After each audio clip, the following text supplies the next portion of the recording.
Let's see this question. आपको यहाँ पे दिया हुआ है against the following amides according to their relative reactivity when reacted with Br2 in excess of the strong base.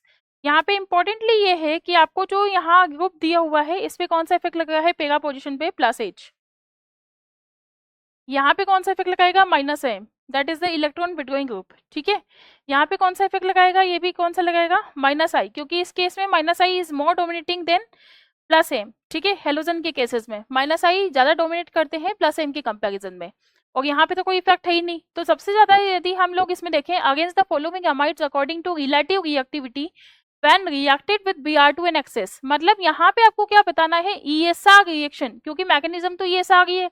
अब यहाँ पे यदि आप लोग इसमें देखेंगे CONH2 दिया हुआ है। ठीक है, CONH2 के केस में यहाँ पे आपको क्या दिया हुआ है, CH3 दिया हुआ है। ठीक है, तो बेसिकली ये वाला जो ग्रुप है ये तो -M है, इलेक्ट्रॉन विड्रॉइंग है, तो ये तो क्या लगाएगा, मेटा पोजिशन पे लगाएगा, क्योंकि इसकी जो पेगा पोजिशन है वो तो वैसे ही क्या है, पेगा पोजिशन जो यहाँ पे दी हुई है वो तो वैसे ही क्या है, ऑक्यूपाइड है, और ये कौन सा इफेक्ट लगा है, +H लगा है।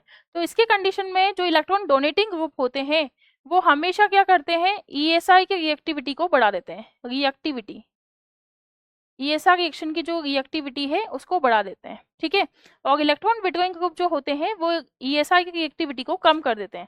तो यहाँ पे यदि आप लोग देखें तो ये क्या हो सकता है, +M, +H, +I, और इलेक्ट्रॉन विड्रॉइंग ग्रुप कौन से हो सकते हैं, -M, -H, -I। तो आप लोग देखें ये इलेक्ट्रॉन डोनेटिंग है। ठीक है, इलेक्ट्रॉन डोनेटिंग ग्रुप है, तो यहाँ पे सबसे ज्यादा रिएक्टिविटी किसकी होनी चाहिए, सेकंड की।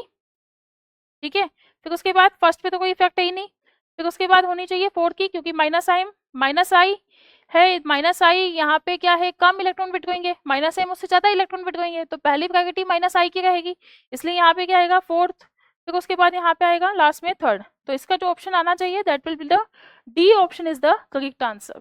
ठीक है, तो ये आपका होना चाहिए, क्योंकि ये -M जो होता है और -I जो होता है वो लेस और मोर इलेक्ट्रॉन विड्रॉइंग होता है। यदि हम -I की बात करें, -I, तो ये लेस इलेक्ट्रॉन विड्रॉइंग है, लेस इलेक्ट्रॉन विड्रॉइंग, और जो -M होता है ये मोर इलेक्ट्रॉन विड्रॉइंग होता है, मोर इलेक्ट्रॉन विड्रॉइंग। ठीक है, तो आंसर इसमें क्या आना चाहिए, D option will be the correct answer. Clear है।